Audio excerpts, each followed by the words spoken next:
हैं और वहां हम जैसे ही इनसे प्रभावित होते हैं हम अपने आपे में नहीं रहते और हम असावधान होकर के फिर दूसरी चीज और है, इनकी दूसरी तासीर है। पहले नंबर तो ये हमें असावधान करती हैं। जैसे बच्चे लोग जो है जब आपस में खेलते हैं तब पहले दूसरे को थोड़ा सा वो देखो और फिर गिरा देंगे उनको। ठीक ऐसा ही इनका काम। और इतने ही नहीं, असावधान करने के बाद ये ऐसा एहसास कराती हैं कि तुम अगर हमें करोगे, क्रोध कहता है अगर तुम क्रोध करोगे तो बड़ा अच्छा लगेगा, बड़ी शांति मिलेगी।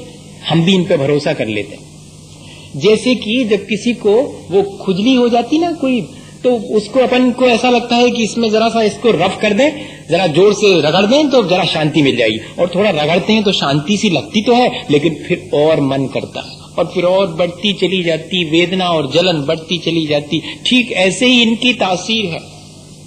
जरा सा अगर किसी ने एक बात कही है तो भीतर की कषाय कहती है कि तुम कमजोर, सुन लई एक चुपचाप, दो कहो जब जाने कि हो तुम ताकतवर। वो हमें प्रेरणा देती। हम असावधान हो जाते, जैसे ही दूसरे की बात को जो हमारे मन की नहीं है उसे हम महत्व देते हैं। कषायें चाहती यही है कि हम महत्व दें, और हमने जैसे ही महत्व दिया और हम आपे से बाहर हुए, असावधान हुए, और बस इनकी तासीर है कि ये धीरे धीरे हमें ये डायरेक्शन देती हैं कि तुम हमें करोगे तो सुख मिलेगा। और हम उस लालच में कि शायद खुजली को खुजाने से आराम मिलेगा, अपनी तकलीफ को ही और ज्यादा बढ़ा लेते हैं। जरा सी कषाय शुरू में ये सोच करके कि मेरा वर्चस्व हो जाएगा कर लेते हैं, और फिर बाद में तो हम अपने वश में नहीं रहते और ये बढ़ती चली जाती हैं। आचार्य भगवंत इस बात को बहुत अच्छे से जानते थे और इसलिए एक सूत्र लिख दिया, कषायोदयात् तीव्र परिणामात् चारित्र मोहस्य। जब भी अपने भीतर की भलाई को विकृत होते देखो कि मैंने कुछ ऐसा संस्कार भीतर अपने कर्मों से डाल लिया है जिससे कि आज मैं चाहते हुए भी भला नहीं कर पा रहा हूं, मेरी अपनी पुरानी मन की कलुषता मुझे आज भला करने से रोकती है। जब जब भी मेरी अंतरात्मा मुझे भला करने की आवाज देती है, मेरे कषायें बीच में आकर के मेरे मन के कलुषता के संस्कार मुझे बीच में आते कि क्या रखा हुआ है इसमें, कुछ नहीं होने वाला इससे। भलाई भलाई से संसार में बहुत लोग भलाई करते हैं, क्या मिलता उनको? कुछ नहीं मिलता। ऐसी सलाह हमारी बुद्धि देती है। वो किससे प्रेरित है? वो हमारी कषाय या कि हमारे मन की कलुषता से प्रेरित है। वो संस्कार इतना प्रबल है। तो भैया अगर इस संस्कार को नहीं डालना हो आगे, क्योंकि इस संस्कार के दुष्परिणाम आज हमारे सामने हैं, अगर हम आज भला नहीं कर पा रहे हैं तो उसके पीछे कारण है। अगर आज हम व्रत नियम लेकर के अपने जीवन को नियंत्रित नहीं कर पा रहे हैं, आत्मानुशासित नहीं कर पा रहे हैं, तो उसका कोई कारण है, और वो कारण है मैंने पहले ऐसा संक्लेश परिणाम किया होगा। कषायोदयात् तीव्र परिणाम। कषायों के उदय में जब हम परिणामों को तीव्र बनाते हैं, हमारा अपना एफर्ट है तीव्र बनाना है कि नहीं बनाना है। हम चाहें तो उनको मन भी बना सकते हैं, उनको दिशा ही बना दे सकते हैं। कषायों की तीव्रता क्या कहलाती है, उसके लिए भी आचार्यों ने लिख दिया कि कोई ऐसा ना समझे कि कषायों की तीव्रता मतलब उछल कूद शुरू कर दी हो और मुक्का मारना शुरू कर दिया हो। नहीं नहीं, बहुत शांत बैठा हुआ, कोने में बैठा हुआ भी उसकी कषायें बड़ी तीव्र हो सकती। बिल्कुल भैया चिमाने बैठे हैं, बिल्कुल ऐसे जान पड़ रहा है कि इनसे ज्यादा सज्जन कोई नहीं है, तब भी कषायों की तीव्रता, उसके लिए थर्मामीटर दे दिया उन्होंने कि कषाय की तीव्रता मापनी हो तो माप लेना। जो जगत कल्याण करने वाले सज्जन पुरुष हैं उनके प्रति अगर मन में दुर्भाव उत्पन्न हो तो समझना कषाय बहुत तीव्र है। क्या इसमें कुछ नहीं लगना, चुपचाप बैठे होंगे कोने में, लेकिन भीतर जब भी जो जगत का कल्याण करने में लगे हैं ऐसे सज्जन साधु पुरुषों के प्रति मन में दुर्भाव ना आ जाए, धर्म का विरोध करने की भावना मन के भीतर आ जावे, यहां तक कि धर्म का घात करने की भावना आ जावे, तो समझना कि कषाय की अत्यंत तीव्रता है। ये है कषाय की तीव्रता, जो कि हमारे अंदर ऐसा संस्कार डाल देती है कि जब हम अच्छा करना चाहते हैं, जब हम सोचते हैं कि आज तो मैं मंदिर जरूर से जाऊंगा, आज तो मैं पूजा करूंगा, आज तो मैं सेवा करूंगा, आज तो मैं दूसरे की मदद करूंगा, और नहीं कर पाते हैं, भीतर से कलुषता आकर के हमें फौरन उन सब कामों को करने से रोक देती है। भैया, इस कषायों की तीव्रता को हम पहचाने, अपने भीतर की इस मन की कलुषता को पहचाने, और फिर क्या उपाय हम कर सकते हैं वो उपाय भी हम खोजें।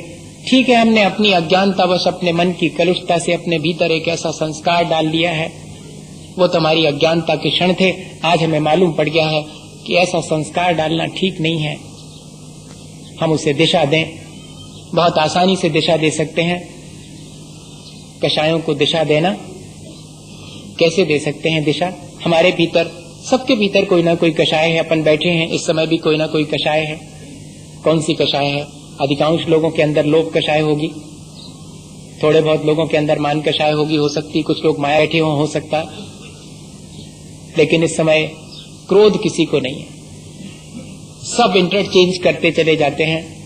हम अपने क्रोध को तुरंत मान में बदल लेते हैं, क्योंकि जैसे ही गुस्सा आई और देखा कि 4 लोग बैठे हुए, इनके बीच में इंसल्ट हो जाएगी, हम अपने क्रोध को दबा करके मान में कन्वर्ट कर देते हैं, सम्मान की भावना आ जाती है। और फिर जब हमें लगता है कि यहाँ तो सम्मान नहीं मिलेगा, तो हम धीरे से उठ करके और दूसरी जगह जाते हैं, लोगों से कहते हैं कि नहीं नहीं, वो चूंकि और लोगों को बैठना था इसलिए मैं उठ के वहां चला गया, मेरी अपनी मायाचारी में वो सम्मान कन्वर्ट हो जाता। तुरंत, देर नहीं लगता। क्रोध को कब हमने मान में कन्वर्ट कर दिया, मान को कब हमने मायाचारी में कन्वर्ट कर दिया, और फिर बाद में लोभ जागृत हो गया, तो उस लोभ के चलते हो सकता है किसी दूसरे काम में हम लग जाते हैं। इस तरह हम चारों चीजों को अगर हम लोभ से शुरू करें, तो जब लोभ की पूर्ति नहीं होती तो मायाचारी शुरू करते हैं, और मायाचारी प्रकट हो जाती तो अहंकार को चोट पहुंचती, और अहंकार को चोट पहुंचती गुस्सा आ जाती।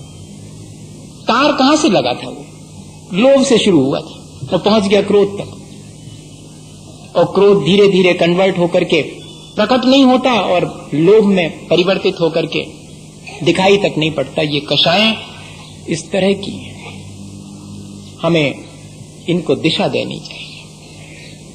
कोई ना कोई कषाय हमारे अंदर होती है और हम उसको इस तरह कन्वर्ट जब इंटरचेंज कर देते हैं, तब फिर क्यों ना हम उसको अशुभ की जगह शुभ में, डिस्ट्रक्शन की जगह कंस्ट्रक्शन में लगा दें। अगर ये एनर्जी है तो इस एनर्जी को, जो कि डिस्ट्रक्टिव है, जो अपना और दूसरे का घात ही करेगी, तब क्यों ना उसको कंस्ट्रक्टिव बना दिया जाए।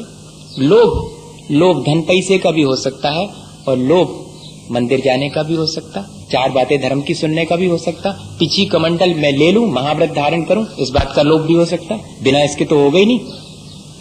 उसी से धन पैसा, उसी लोभ के उदय में धन पैसा कमा सकते हैं, और उसी लोभ कषाय के चलते और हम उसको दिशा दे करके और अपना धर्म ध्यान भी कर सकते हैं। अभी अपन कौन से लोभ से बैठे हैं? महाराज 4 बातें धर्म की सुनाएंगे, कुछ तो समझ में आएंगी, कुछ तो कल्याण हो जाएगा हमारा भी, चलो होके आते। अब उस लोभ की दिशा भी बदल सकती है।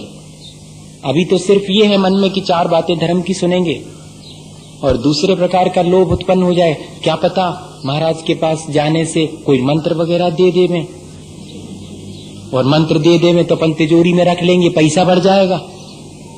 लोभ, अब क्या उस लोभ का क्या कह सकते हैं कि किस दिशा में चला जाएगा? ये तो हमारे अपने वर्तमान लोभ, हमें इस बात की वाला लोभ का अंदर हम जैसा पुरुषार्थ करेंगे उस लोभ को वैसी दिशा दे सकते हैं। इसी तरह अपने मान को, क्रोध को और माया को भी हम ऐसी ही दिशा दे सकते हैं। गुस्सा करना है तो अपने ऊपर गुस्सा कर सकते हैं कि मैं इतना खराब क्यों हूं।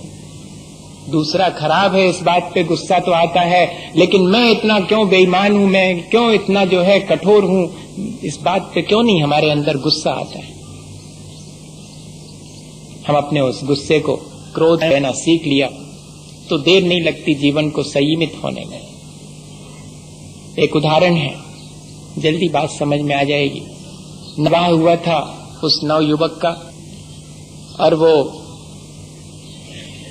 मुनिजनों के प्रवचन सुनकर के वापस लौटा, तो जीवन साथी ने कहा कि